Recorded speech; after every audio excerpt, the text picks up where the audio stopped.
Hi everyone, delighted to have you all here. A very warm welcome indeed. I tend to think of Andrew as a giant. For me, he's been a giant in terms of the advice he's given me and the changes it's made to my life. But you're very modest, Andrew. You say you may look that way to me, but it's because you stand on the shoulders of giants. Well, it's true.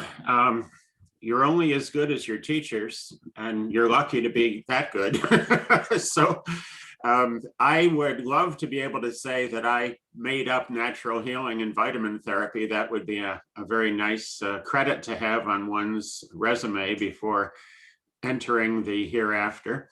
But the fact of the matter is, we really are indebted to decades of work by physicians who have studied conventional medicine and know drugs and surgery and all of the things that hospitals do and that other doctors do. And because of this, or in spite of it, depending on your point of view, they looked further. And I'm so grateful that they did, because you and I don't have to. All we need to do is go to them.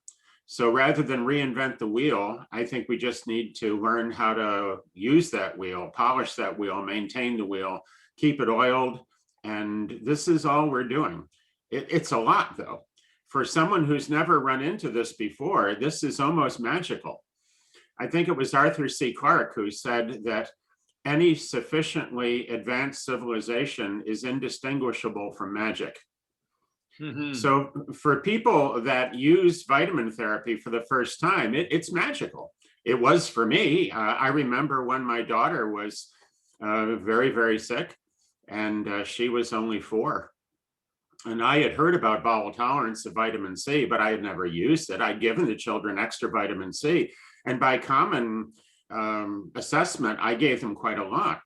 But she was sick nonetheless and had this really dreadful cough. It was one of those all-night coughs. And I'd been giving her some vitamin C, and she kept coughing. The next day, her mother took off and went bowling, leaving me with the little girl. In fairness, the mother had been up with her most of the night, so it's fair that she did leave me with the little girl. And I'm glad she did, because I finally got desperate. And I thought, well, Dr. Cathcart said to take vitamin C to bowel tolerance and give enough to get the job done, no matter how ridiculously high that amount seems to be. So I just started loading vitamin C into this little 4-year-old. I was giving her 2,000 or 3,000 milligrams every half hour, which is a lot for a 4-year-old when the RDA is less than 100. And just a few hours later, in fact, her mother was still at bowling.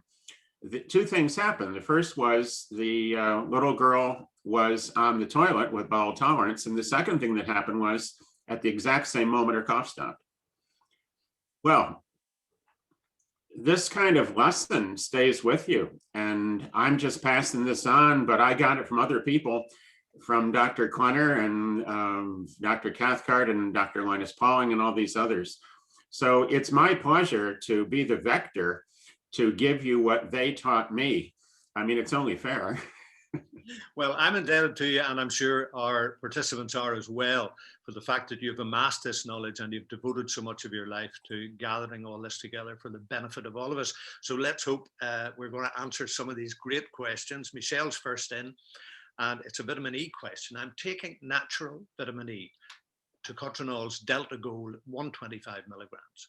A doctor friend told me to beware, as it's a blood thinner, and this could cause problems if I ever have trauma and need to go to hospital, God forbid. Any thoughts? I'm quite happy taking it and seeing good results. 125 milligrams of tocotrienols probably is not going to rock the boat too much, but all you have to do is get checked. Have your prothrombin time checked by your doctor, and let's see. There, that was easy. The second thing to keep in mind is that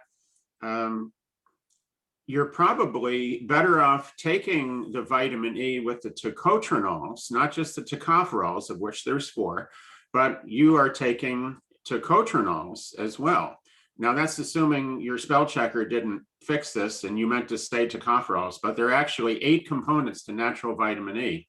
You probably already know that, but for those who might have tuned in late, there's 4 tocopherols alpha, beta, gamma, and delta, and there's 4 tocotrienols, alpha, beta, delta, and gamma. And taking all 8 of them is a really good idea. You'll get results of vitamin E even if you don't, but if you want really good results, you want to take the natural vitamin E, which you are, good for you, and you want the tocotrienols in there. The nice thing about this is that it's so easy to check. All you have to do, if you're concerned that it's a blood thinner, is have your prothrombin time checked. It's just so easy. And there's a song by that with that title. It's so easy to fall in love. I think it was a Buddy Holly song, as a matter of fact. It's so easy to take vitamins. It's so easy to know if you're doing it right. Go have your prothrombin time checked. Let's see how long it takes for your blood to clot. Wow. Now, Michelle's second question is to do with iodine or iodine, that some doctors are on the bandwagon with increasing doses, he said. You mentioned that. I did read a couple of books on the subject and have been supplementing with 12.5 milligrams per day. I just did a 24-hour load test and came back at 74%. Thus, I'm still deficient. I have seen my health improve with respect to taking this. Any additional thoughts, Andrew? Well, the first thing is good. I'm glad you've seen your health improve by taking more iodine. That's terrific. You're taking quite a lot of iodine. 12.5 milligrams of iodine is a lot because iodine is normally measured in much lower numbers than this. You did a test, good, came back at 74%, thus you're still deficient. Maybe. It's possible that over time, you will find that that number goes up. So I wouldn't hit the button yet. I would give it some time and see. Secondly, I personally would take a lot less iodine than that, and I would be a lot more patient and seeing those numbers come up. The thing about iodine is that we need more than most people are getting, but we probably don't need an enormous amount. And there are some doctors who really are advocating very, very high amounts of iodine, and they have their reasons. But I think it is entirely possible that if you took a megadose, but not a mega dose like you're taking, that over time, you would see your level come up. It just might take a while. I don't want to get in the way of progress. If you're getting tested, that shows that you're careful. Maybe you just need more of it. It's possible. Now, I'm an example here. I was taking vitamin D before a lot of the people taking this course were born. And I've been taking vitamin D in multivitamins and then extra vitamin D. And then I took more vitamin D when I learned about it. I got tested and my vitamin D, as in Doug, level was low. Now that's me after I've been supplementing and generously. So I increased my vitamin D level and I didn't tell the doctor that I increased it still higher. And when the test came back, she said, you know, your D level's low, you might want to consider a vitamin D supplement. Now I'd already been doing that. So finally, it turns out for me, for whatever reason, I need an awful lot of vitamin D. So I have trebled the dose of vitamin D. I'm now taking a very large amount, far more than I ever thought I would. And by a large amount, I'm talking over 5,000 units. And if you're getting good results, you said your health's improving, I'm going to be the last one to get in the way. As long as you're going to be taking a huge amount of iodine, which I think you are, I think you better continue to be tested and monitored. And my guess is that you're a person who already knows that as well. So the best thing I can do with your question is to keep an eye, and nobody should. I just think that what you're taking, you won't need for long. Maybe you were really deficient and this is a loading dose. And I think to continue to take a huge amount of iodine indefinitely without monitoring would be a poor idea. But I think that you've already figured that one out. So the thing to do is do what works. And getting tested is a very good way to tell. And if you're feeling good, that's another good way to tell. Now, as for me, I take a shortcut. I don't even think about it. Every week, I just take plain old tincture of iodine and I paint it on my arm in an area of maybe 8 or 9 square inches. And I let the body decide how much it wants to absorb. Sometimes that stain goes away very slowly. Other times it goes away in a matter of hours, indicating to me that the body's absorbing it, but I could be wrong. The bottom line is you're doing the right thing. And as long as you're getting good results, I don't want to get in the way of it. But it is entirely possible that that high amount that you're taking now would be inappropriate over a very long period of time. Okay, Sue gives her thanks and says, would you please address the role of bioflavonoids in vitamin C? And are bioflavonoids helpful or necessary? They're helpful. I would say they're necessary. And the Almighty thinks they're necessary because foods that contain vitamin C also contain bioflavonoids. This may be where the supplement manufacturers got the idea from. The bioflavonoids are factors found in foods that are not vitamins as such, but they work as synergistic substances with vitamins. Vitamin C is ascorbic acid. It's C6H8O6. And a lot of people have been told that that's just not true. Well, those people just aren't right. That's what ascorbic acid is. Ascorbic acid is vitamin C. It's C6H8O6. Some people will tell you that that will not work very well unless you have bioflavonoids. And that is substantially a true statement because most foods that contain vitamin C also contain these bioflavonoids. So these are helper nutrients and they're good to take. When you have fruits and vegetables, you're going to be getting the bioflavonoids there. If you take a vitamin C supplement that's cheap ascorbic acid, it probably will not have bioflavonoids, which means you should eat the foods that do have it, and you should be eating those foods anyway. So my view and what I do is I take the cheapest ascorbic acid I can find, and then I try to have lots of fruits and vegetables and other foods that are very high in bioflavonoids. If you eat a good balanced natural food diet, you're probably going to be all set with bioflavonoids. But I can tell you right now, if you eat a good, natural, balanced diet, you might be very low in vitamin C. 2 reasons. Storage and cooking reduce vitamin C content. And quite frankly, a lot of people just don't eat a lot of foods that are very, very high in vitamin C. And even if they did, would they be getting Linus Pauling-sized doses of vitamin C? Pauling was talking about taking grams of vitamin C, not milligrams of vitamin C. One way to look at this is to do the old take your age in grams of C measurement. And that means if a child is 7 years old, they would be taking 7 grams or 7,000 milligrams a day. When I was a young parent, that seemed a little high to me. Does a 3-year-old really need 3,000 milligrams of C? So I cut it in half. When my kids were 4, they got 2,000 milligrams of C. When they were 9, they got 4,500 milligrams of vitamin C. Remembering that the recommended daily amount is only around 60 to 90 milligrams a day, they're still getting an awful lot.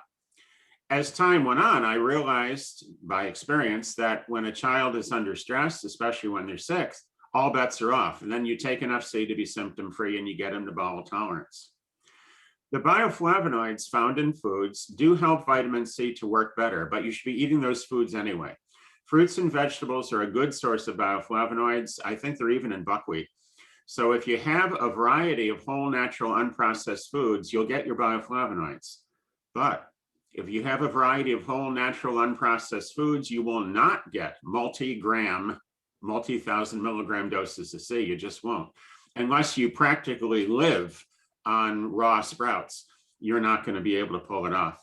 So I recommend that you eat a lot of natural foods and get your bioflavonoids that way.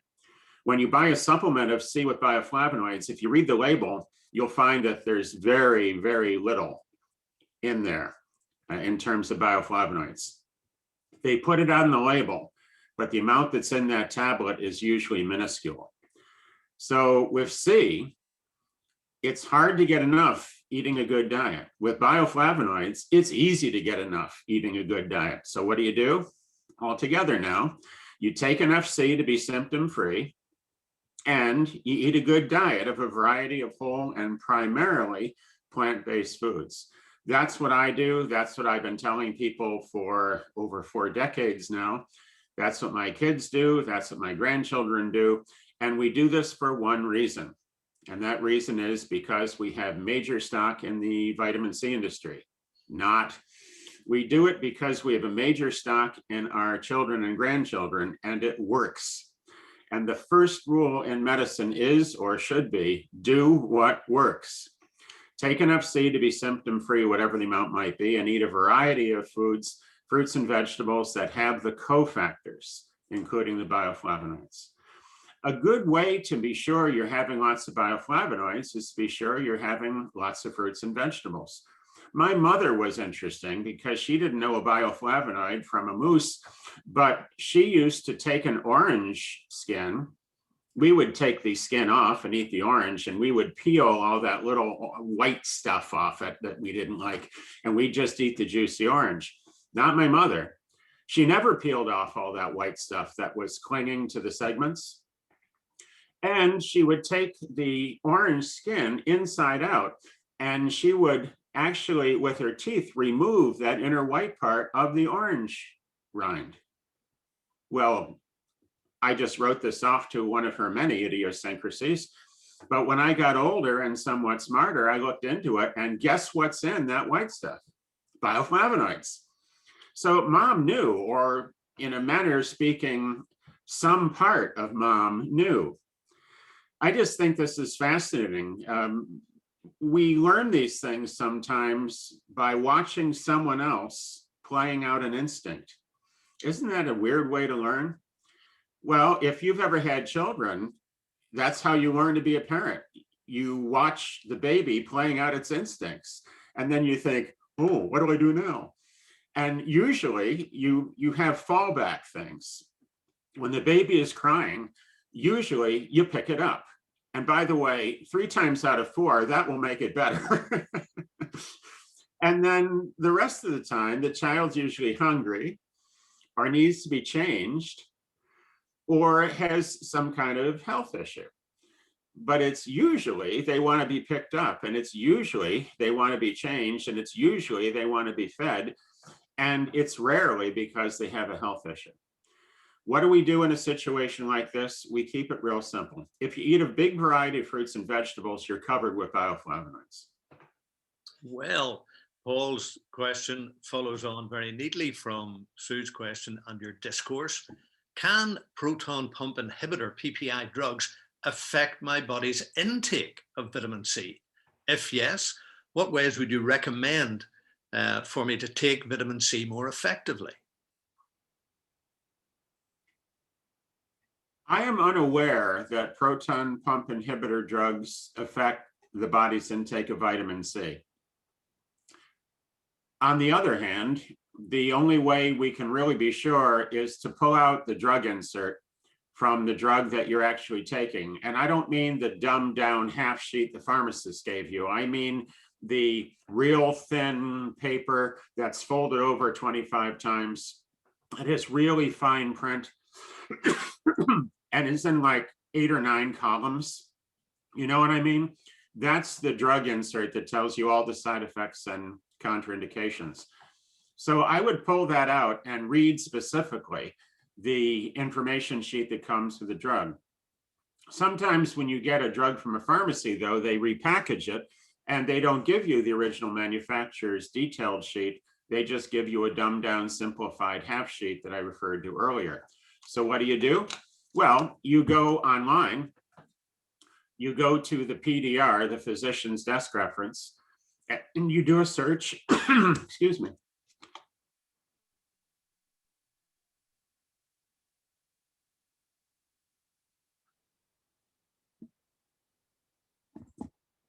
And you do a search to see exactly whether or not the drug you're taking interferes with the intake of C.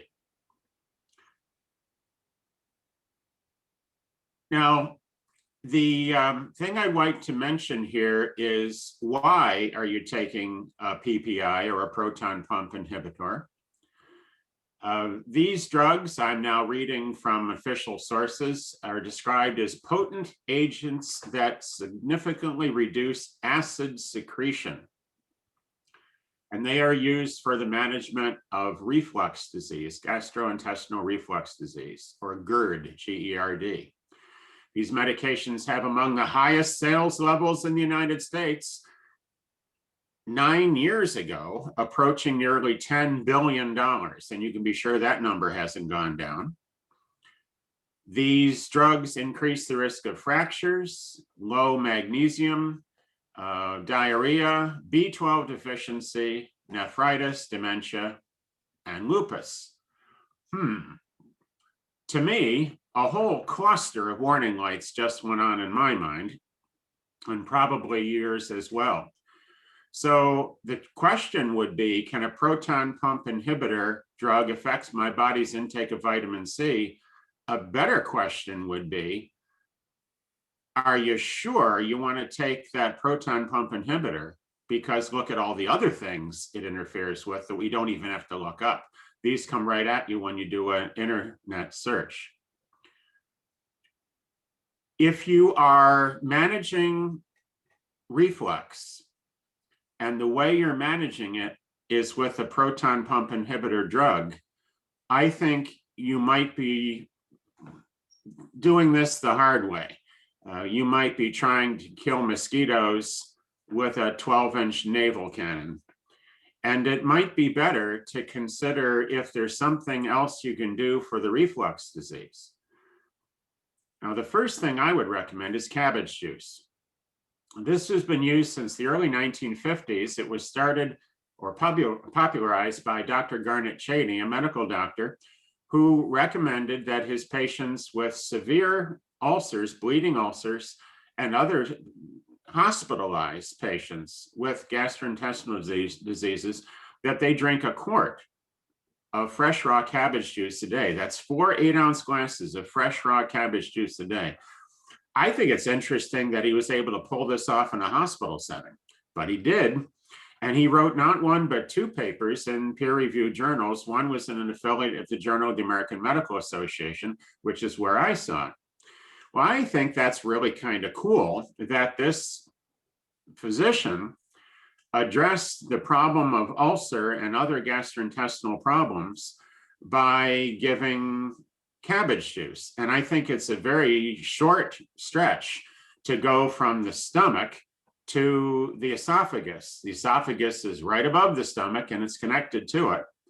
And Cheney was able to help people with gastrointestinal problems, starting with the esophagus and going all the way down through the intestine. Therefore, I would recommend that you take a look at the work of Dr. Garnet Cheney, and you can go to my website, dryourself.com, and do a quick search for cabbage juice. And much to your dismay, you will find information there. And I'm here to tell you that cabbage juice is not the tastiest beverage in the entire world, but we now can see why people would be given a drug rather than told by their physician, who went to medical school and not juicing school, to take a proton pump inhibitor. Remember, the sales of these drugs is way over $10 billion a year. There's big money in not drinking cabbage juice. So I would like to suggest that because the side effects of more fractures, low magnesium, diarrhea, B12 deficiency, nephritis or kidney infection, dementia, and lupus are so distasteful to my mind that I think I could hold my nose and belt down 4 glasses a day of cabbage juice. So that's what I would try if I were you. At dryourself.com, my website, do a search for Cheney, C-H-E-N-E-Y, or cabbage juice, and read over what's there and see what you think. You can even find his papers online. They were reprinted by the Lee Foundation for Nutritional Research. So it's Garnet, G-A-R-N-E-T-T, Cheney, C-H-E-N-E-Y. And you may have fun reading those original papers, which are not too hard to locate online. if I can do it with my rather limited internet searching ability, I'm confident that you will find them as well. Cabbage juice is a whole lot safer than any drug. And I would argue that it gets at the root of the problem, helping to heal the gastrointestinal tract, which is what you really want to do. After all, if somebody has reflux disease, what they really want to do is get rid of it. And I think the best way to do that is to use the cabbage juice approach and also chew your food better. Don't eat food after 5 p.m. in the evening. Have a variety of whole unprocessed foods, and here it is again, chew your food better. And I think using vegetable juices other than cabbage juice will really help. And I've seen this help a lot of people. So vegetable juicing, to me, is a safer way to proceed, and I think it's a better way to proceed. You're going to have a hard time selling that idea to most people. They want to take a tablet, but then they increase the risk of fractures, low magnesium, diarrhea, B12 deficiency, nephritis, and dementia and lupus. To me, that's too high a price to pay. I'm going to get out the juicer. Now, Paul's second question. Have you come across anyone who's HIV positive and who's been able to control their viral load and not be on antiretroviral drugs, but relying only on nutrition and supplements? If yes, please give us more details. For example, the amount of vitamin C intake, amount of cups from juicing, amount of other nutrients, how regularly is it taken, the best method you've come across so far with minimal intake of drugs combined with nutrition and supplements. So what do you make of that? Well, let's see. If yes, I have to do a lot of work. Now, if I just say no, I can get out of this with 1 2-letter word. So have I come across anyone who's HIV positive, who's been able to control their viral load and not be on antiretroviral drugs, but relying only on nutrition and supplements? Yeah, you got me. Yes, I have. So everybody sit back and put your feet up, because this is going to take a minute. If you do an internet search for Riordan Clinic, R-I-O-R-D-A-N, Riordan Clinic, you will probably, if you put my name along with Riordan Clinic and you add to that maybe vitamin or some other word, but you can just try Riordan Clinic and my name, and you'll find a video that the clinic recorded when I gave a talk there, about 12 years ago. And my first case history is a woman who was HIV positive, and she was doing everything wrong. And I describe all the things she did wrong. And she was desperate, so she was willing to try vitamins. She was not willing to change her lifestyle, but she was willing to try vitamins. And she took a very large amount of vitamin C. Still had a very stressful life with a whole lot of problems in it, but by golly, she took a lot of vitamin C. Many years later, pretty much out of the blue, I saw her again. First of all, it was nice that she was alive. Secondly, it turns out that she had a reason why she was still alive. She had been taking a very large amount of vitamin C. She hadn't changed her life in other ways. It was still stressful, and she still had all kinds of issues with her diet and all kinds of issues with her daily schedule. But she was taking a lot of vitamin C. And she told me that what she found was interesting was that after testing HIV positive again and again and again in the early years, over time, when she was tested, she was not HIV positive. They couldn't find it. So she mentioned to them, I was, and they said, well, you're not, so you couldn't have been. Well, that's a tough argument for a person to have with a physician, because the doctors are not used to someone going from HIV positive to not being HIV positive, particularly if the only thing they've been doing is taking vitamin C. But that's what she did. Her lifestyle was still a long way from perfect, but by golly, she took a lot of C, and by golly, she was not HIV positive.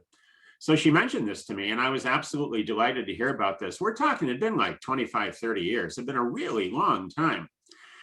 And that's one of the things that I enjoy, because this is a person who really hadn't changed their lifestyle much at all, except for taking more vitamin C. So it was almost a classic case of looking at one single factor. The only thing she did right was take a lot of C. And that for her was enough. So there's my favorite case history. And what did she do? Did she do juicing? No. Did she do other things to improve her lifestyle? Not that I was aware of, but she did take a lot of vitamin C every day, day after day, month after month, year after year, decade after decade, and they could not find HIV in her body. I think that's neat. And it's one of those moments when you think to yourself, isn't this something? Isn't that amazing that vitamin C could be that good? And of course, vitamin C is an antiviral, and it builds the immune system, and it does a whole lot of other things, including improving your mood and giving you the wherewithal, the encouragement, the feel-good factor that makes you want to keep doing it. And to her credit, she did. You know, it amazes me the way we jump about in our questions from one thing to another, because the next question is, any recommendation for preventing wrinkles, especially to those unfortunate ones who are genetically predisposed to them? Well, I would say that my mother's advice was, don't do this. You want your face to freeze like that? Don't make wrinkles, as she would say. But to be absolutely frank with you, there are a few things that might possibly help. One thing that you can try is to change your diet, because a person that has a lot of fresh raw vegetable juices and has a really good diet, I think is going to have healthier skin. I have been told that for being 66, my skin looks pretty good. And I think that's because I take in a very large amount of vegetables, lettuce and cabbage and kale and carrot juice and all this other stuff, beets, yeah. And I really think it pays off. So I would say the first thing to do is move to as much of a vegetarian diet as you can and get that juicer going. And if you really want to nail the wrinkle issue, I honestly think that's the way to do it. When I want a reality check, I look at my hands, and I don't have old man's hands. All right, 66 doesn't really make me an old man, but that's one of the ways that I take a look. And I also consider things like if my get up and go has got up and went. If you have the energy, if you have the attitude, if you want to eat right, if you want to exercise, I think you're 98% cured, whatever your problem is. Because the first thing that goes out in illness is that desire to want to get better. And Constantine Herring's law of cure says all disease starts from the head down. So what you need to do is to recognize that cure is the reverse of that. And you're going to feel better when you're doing things that make you feel better, which will make you want to do even more things that make you feel better. And there's a very nice ripple effect. Now, how does this specifically tie into wrinkles? Well, I don't have the cure for wrinkles. If I did, I would be on my yacht in the Caribbean right now. But I can tell you this, generally speaking, a diet with lots of fresh raw food is a very good way to keep your skin young. Another thing you can do is you can rub vitamin E into your skin. That seems to work. Another thing you can do is to not walk around like this, not scowl all the time. My mother used to say to me when we were kids, what if your face were to freeze like that? And that's a rather crass way to approach it, but we realized that maybe we shouldn't scowl and frown. Well, there's a lot to scowl and frown about in modern life. So maybe that's more important than we even think. Make sure you're hydrated. Make sure you're having plenty of liquids, plenty of water, and vegetable juice wouldn't be a bad idea. But you mentioned for those who are genetically predisposed towards them, the best thing you can do, in my view here, is to take all the reasonable steps you can. And a little topical vitamin E, and having more vegetable juice, and having more raw foods, and the other simple measures, I think would be worth trying. I wish I had the guaranteed cure. I don't. If I had the guaranteed cure, again, I would be on my 90-foot yacht off the shore of Barbados right now, because there would be big money in the guy with the wrinkle cure. And beware of the people who think that they have the wrinkle cure, particularly if you're genetically disposed towards them. So fresh, raw food diet as much as you can, and topical vitamin E. Those are the things I would do. And I would get out that juicer and I would go nuts with it. Now, Tatiana says her otherwise healthy 82-year-old dad had a micro stroke back in February. He's never taken any medication or supplements. Now he's on 4 medications: blood thinners, blood pressure, cholesterol. My thoughts on recommended daily vitamins. Vitamin C, but how much? Vitamin D3, 5,000 units a day. Ubiquinol, 100 milligrams 3 times a day. Liquid zinc, 15 milligrams. Niacin, what dosage should he build up to? Magnesium citrate, 400 milligrams. So, Andrew, any critical supplements overlooked, any unnecessary or wrong dosages for the above? She says his whole left side feels numb, but it is painful when massaged. He's perfect mobility of his entire body, thankfully, including arms and legs on the left side. Well, that's interesting. His whole left side feels numb, I assume, to him. He has perfect mobility of the entire body, though, including arms and legs on the left side. Isn't that interesting? That suggests to me right away that he didn't have that big a stroke at all. And you describe it as a microstroke. That sounds about right to me. Good. So he's in a good situation, especially for being 82. And it's painful when self-massage, but it feels numb. Well, how can it be painful if it's numb? And that could be good. So I'm happy that you have something to work with here. Better a microstroke than a large one, and better having pain, a little bit of pain when self-massaged, even though it feels numb. How numb can it be if you can feel it? Perfect mobility through the entire body, including arms and legs on that left side. And for 82, how many people can say that? So you're starting, I think, in a good position. And your question shows that you're not going to be satisfied with good. You want even better, which is my kind of person. Now he's on blood thinners, blood pressure medication, cholesterol. If his blood pressure is high, it should be lowered. If his blood is thick or coagulates too quickly, usually they give something like Coumadin. Warfarin is the generic name to fix that. High doses of vitamin E will have a blood thinning effect. You want to do that gradually. At dryourself.com, I have information on vitamin E for that purpose. But basically, you have to talk to your doctor. If somebody's on blood thinners, then it's usually Coumadin, but it could be something else. What you do is you talk to the doctor and say, look, what we want to do is take more vitamin E, as in Edward, and gradually increase that while you give us a declining dosage with the Coumadin, and we'll come in regularly for checking. That would be the approach to that one. With blood pressure, same deal. What's the blood pressure now?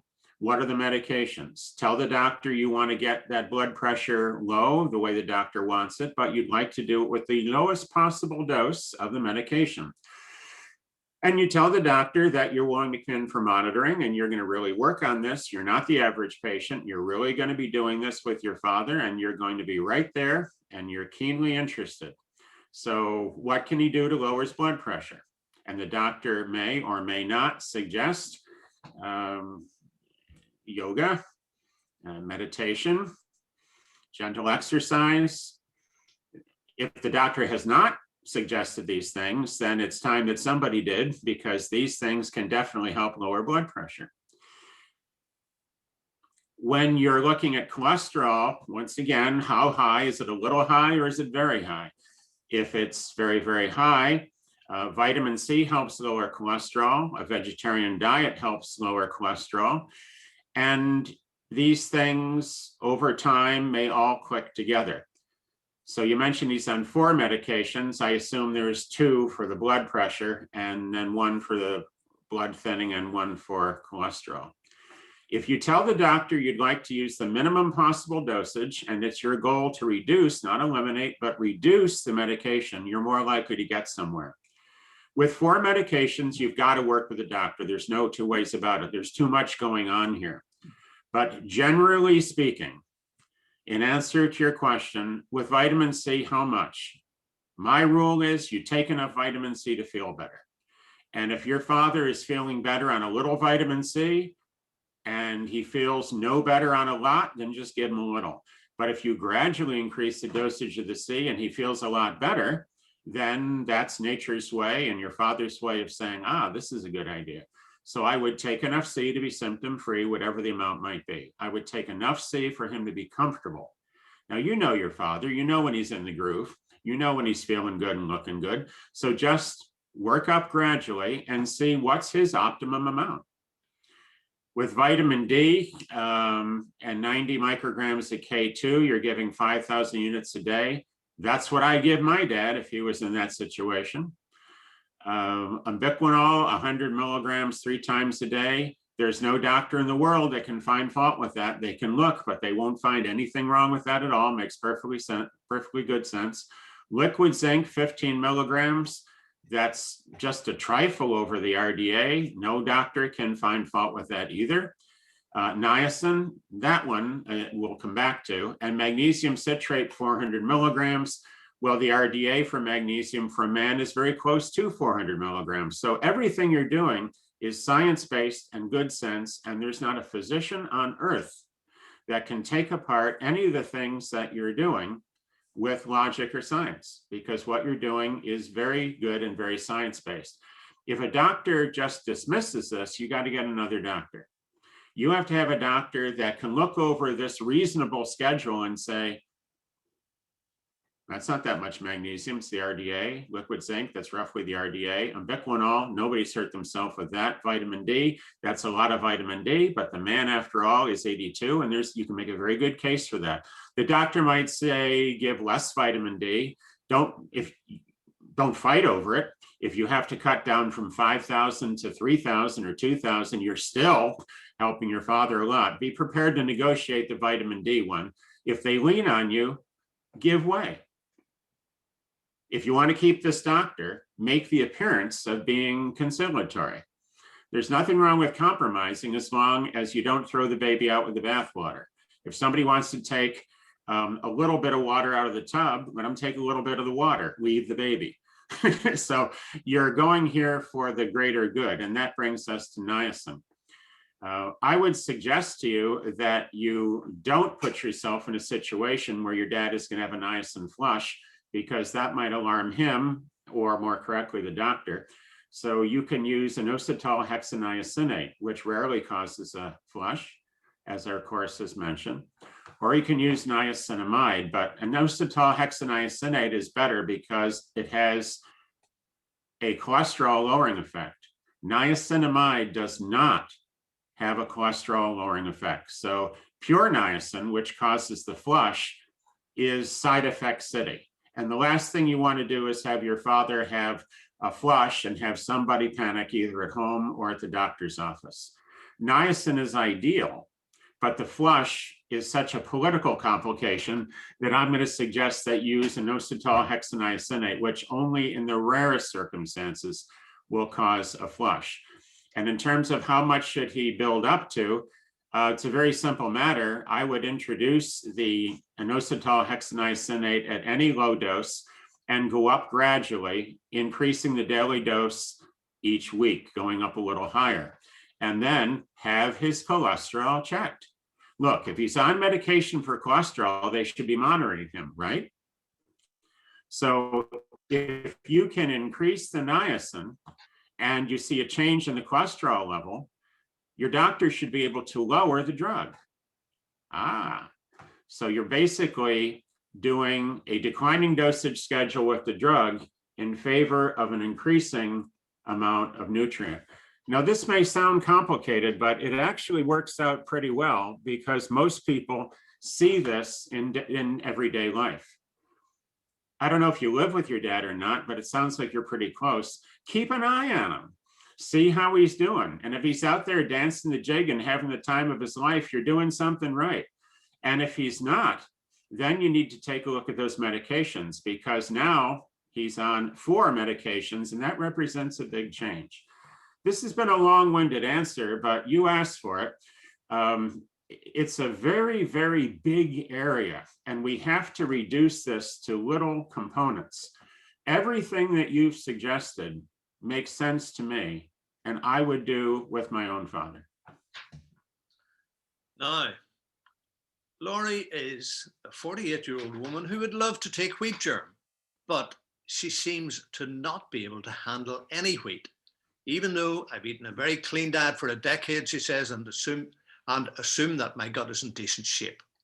Are there any food alternatives to wheat germ that would give benefits similar to the benefits of wheat germ as you've described? Flaxseed or other foods? I'd like to use food rather than a vitamin E supplement if I can, although I'm open to some supplementation too. If I'm taking a tablespoon of wheat germ oil, how does that compare to flaxseed or flaxseed oil for vitamin E and other nutrients? As a side note, I question whether wheat sensitivity could be related to this. I have a chronically slightly low alkaline phosphatase liver enzyme lab level, and I suspect I'm a little low on magnesium and possibly more than a little low on zinc. Might getting magnesium and zinc to a higher level help me be able to handle wheat and wheat germ? Or do you have any other suggestions? Well, let's start at the end and work our way back. You think you're a little low on magnesium. Most people are. It's a safe thing to try taking it. Don't take so much magnesium as causes a laxative effect. And when you take magnesium, I would avoid magnesium oxide. It won't hurt you, but it's just not absorbed very well. So you want to use magnesium citrate, magnesium chloride, magnesium gluconate. These are forms of magnesium, and there are others that are very well absorbed. I would divide the dose of the magnesium too. I would take it at least 3 times a day, small amounts each time, and gradually increase and see how you feel. You can be checked for magnesium, but that's going to be serum magnesium and not cellular magnesium, probably. So a serum test may show that you're still low when your cells may have more of it. They're soaking it in, or your serum may show that you have plenty and your cells are not getting the magnesium. I don't know any way through that except to send you to Dr. Carolyn Dean's book, The Magnesium Miracle. It's in its 2nd edition. And although Carolyn pushes her own brand of magnesium supplement more than I would like to see, the fact is she is a medical doctor and a naturopath and knows more about magnesium than anyone I've ever met. So I would read her book over, and I think that'll give you some more insights and more details of magnesium from someone who knows more about it than I do. Low on zinc, well, men are more likely to be low on zinc than women, but it could be that you would find taking a little more zinc would help you feel better. So I would say there's no harm in increasing your zinc level moderately. If a member of my family who is female were to ask me how much zinc to take, I would say maybe around 25, 35 milligrams a day. Men need more than women, and you could do that. You would like to take wheat germ, but you don't have to. Some people are bothered by wheat, and they would probably be bothered by wheat germ. So you can use any of the germs, any of the grains. The germ is just the central part of the seed where all the good stuff is, the protein, the fats, the vitamins, and the minerals. So any whole grain doesn't have to be wheat. Any whole grain could be rice, could be oats. Now, I don't mean eating whole oats. You get those rolled or chopped. But the point is, a whole grain doesn't have to be whole wheat. It can be whole rice. It can be anything you like. Brown rice, of course, is truly whole grain, whereas white rice is actually not. They milled off the outer part, and the germ, which has the protein and the fats, is on the end of the outer part, and that gets taken off with it. So white rice doesn't count as a whole food, but brown rice definitely does.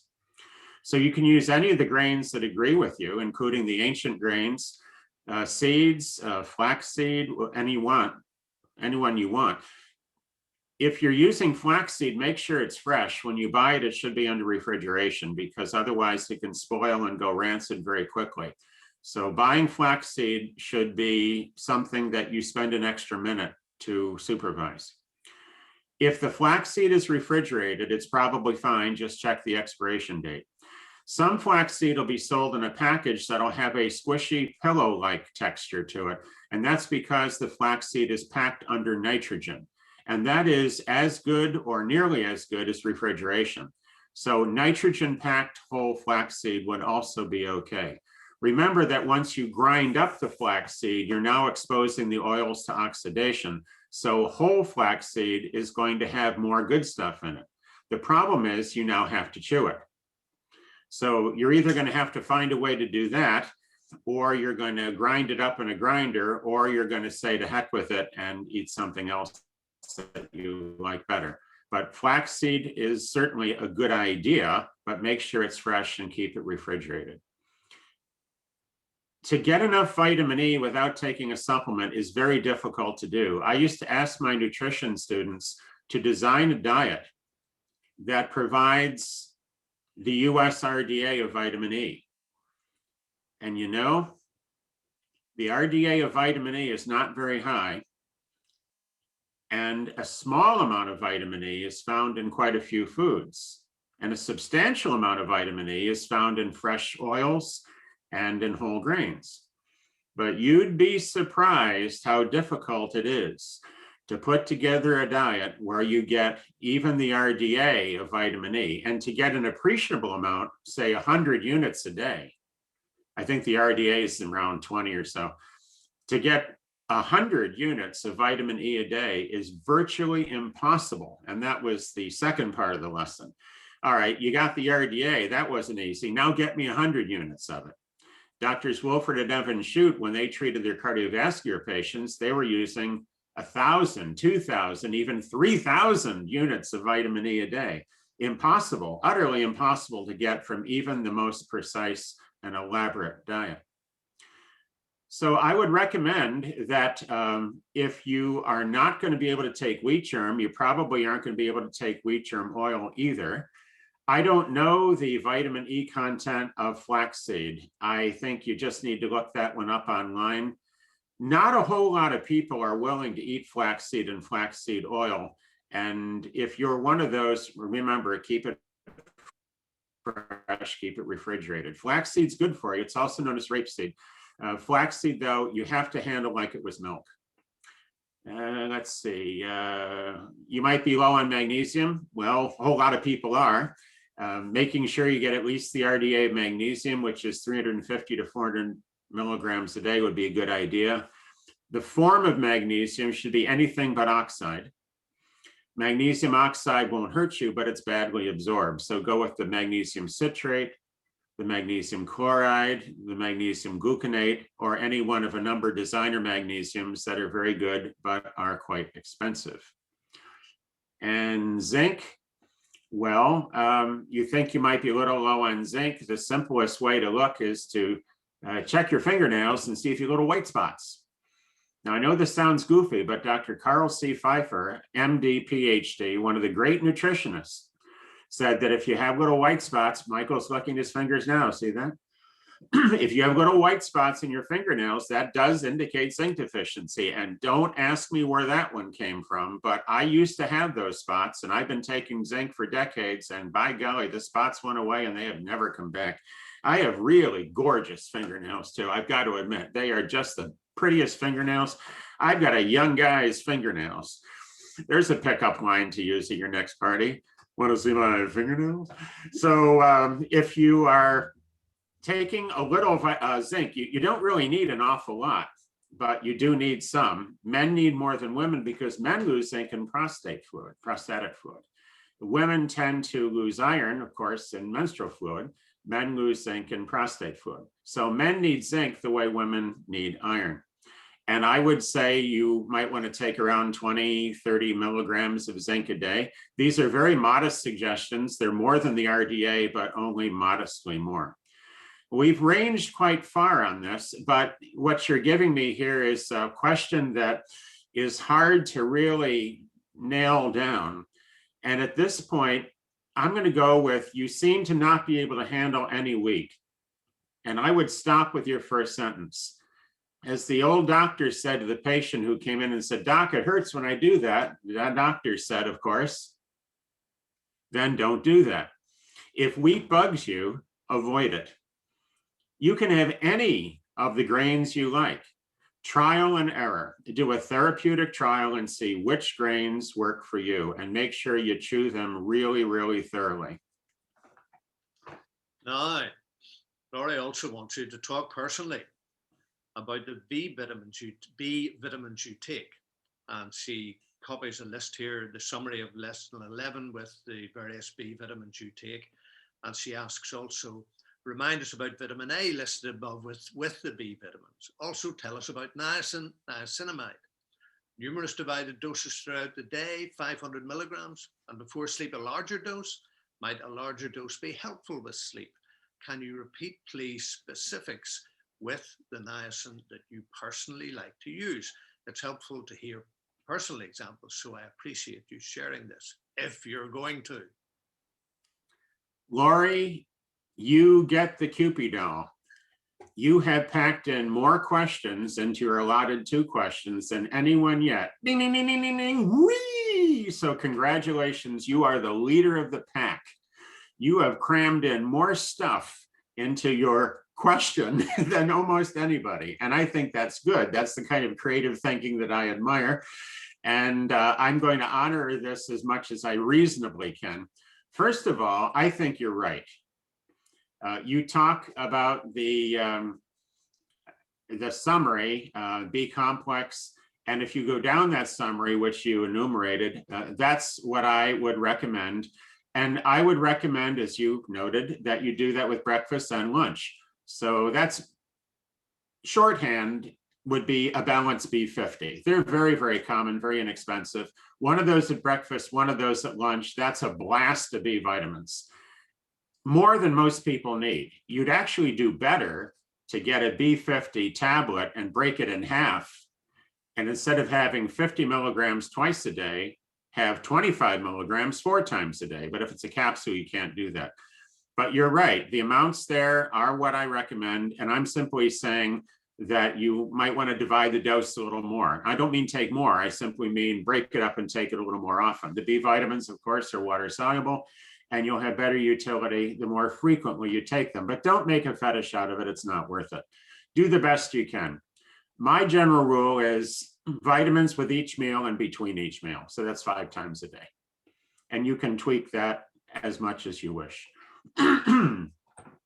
Vitamin A, if you need a reminder, go to docyourself.com and you'll get it. Vitamin A is easily available through vegetables and fruits. You should eat lots of vegetables and fruits. That's why I recommend juicing, vegetable juicing. Juicing carrots is a terrific way to get vitamin A. Just eating carrots is a good way to get vitamin A.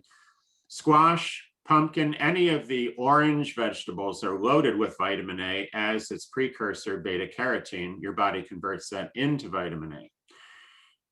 The way to tell if you're getting enough vitamin A is you take enough vegetable beta carotene, orange vegetables, until you turn orange. And once you turn orange, you are at carotene saturation. And I'm not making this up.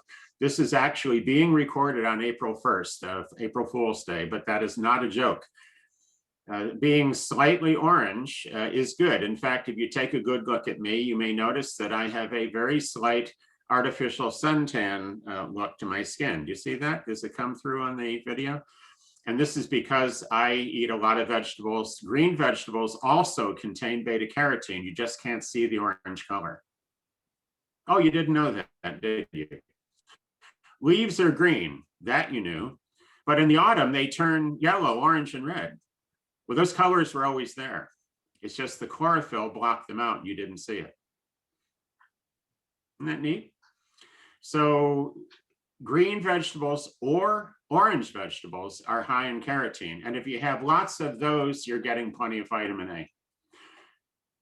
All right, niacinamide. You want to know about numerous divided doses throughout the day? Yes. How much? Enough to feel good, not so much as to give you a wicked flush. The more often you take it, the less you can take each time. Niacinamide will not cause a flush. Niacin will. Inositol hexaniacinate usually will not cause a flush. Before sleep, a larger dose? Yep. Is a larger dose of niacin helpful with sleep? Oh, yes. And repeat the specifics with the niacin that I like to use. I like them all. And I can tell you right now that living in Rochester, New York, which is just across the pond, and I mean the little pond, Lake Ontario, from Canada, and we get Canada's weather when they don't want it, we seem to end up with it. I can tell you that a niacin flush in Rochester, New York is something to be desired. So I don't mind the niacin flush. If you do, you can use inositol hexaniacinate or niacinamide. Specific examples, your best bet is to go to my website, dryourself.com, and also to consult Dr. Abram Hoffers in my book, Niacin, The Real Story. And this is where we really go into niacin in the kind of detail that your question suggests you would like to see. Now, a question from Derek. What is ALS? What causes it in your estimation, assuming it arises from a deficiency or environmental toxicity of some sort? And what is the recommended treatment regimen? ALS used to be called Lou Gehrig's disease, named after the famous Yankee ball player who developed it. It is amyotrophic lateral sclerosis. Now you can see why it's often called Lou Gehrig's disease. It is a nervous system disease. It's progressive, meaning it gets worse over time. It affects nerve cells in the brain and spinal cord, causing loss of muscle control. Generally speaking, doctors don't know the cause of it. I think it is probably due to long-term inadequacy of the vitamins and food substances that the nerves need. I think that it's entirely possible that when people have higher doses of the B complex vitamins and lecithin, we've talked about that before for the phosphatidylcholine and other good things than lecithin, that they would have less trouble with this illness. But how do you prove prevention? It's not easy.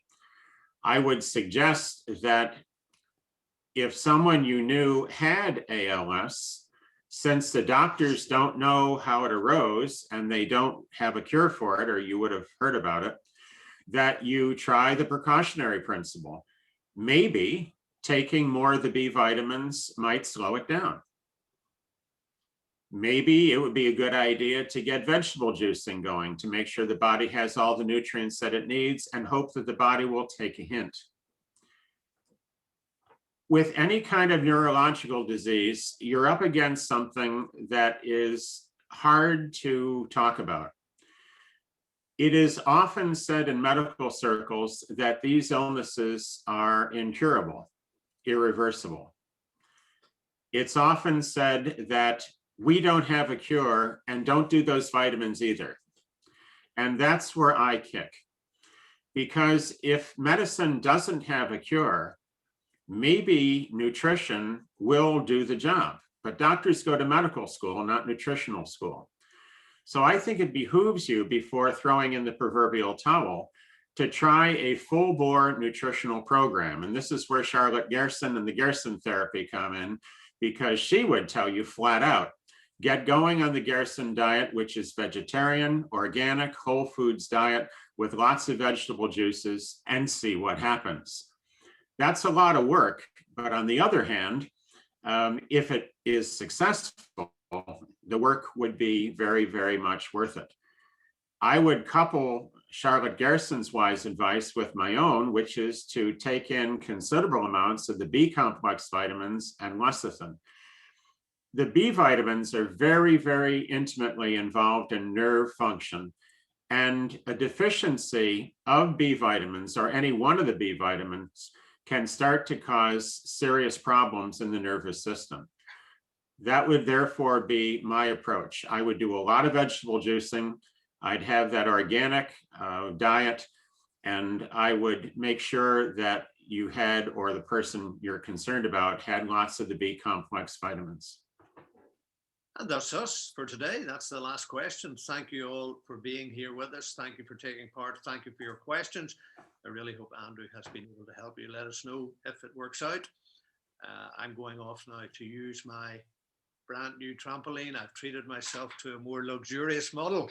I'm a big believer in trampolines, but I broke some springs on my cheaper one. So I've let it go, and I'm absolutely thrilled with my new mini trampoline rebounder. I recommend them highly for anyone. So Andrew, could I talk you into getting a rebounder? Well, you can talk me into essentially what a rebounder does, which means it moves your fanny. Any exercise that you will do is the right exercise for you. And you may quote me on that as long as you want. The best exercise to do is the one that you will do. So get up and get going. My mother used to put it very succinctly: Andrew, turn off that damn television and go out and play. Mom didn't mess around, but I am to this day grateful that I had a mother who could see the big picture with great clarity. And she knew we should get out and run around in the sun and get exercise. I'm grateful for that. That's the kind of medical wisdom that crosses the decades.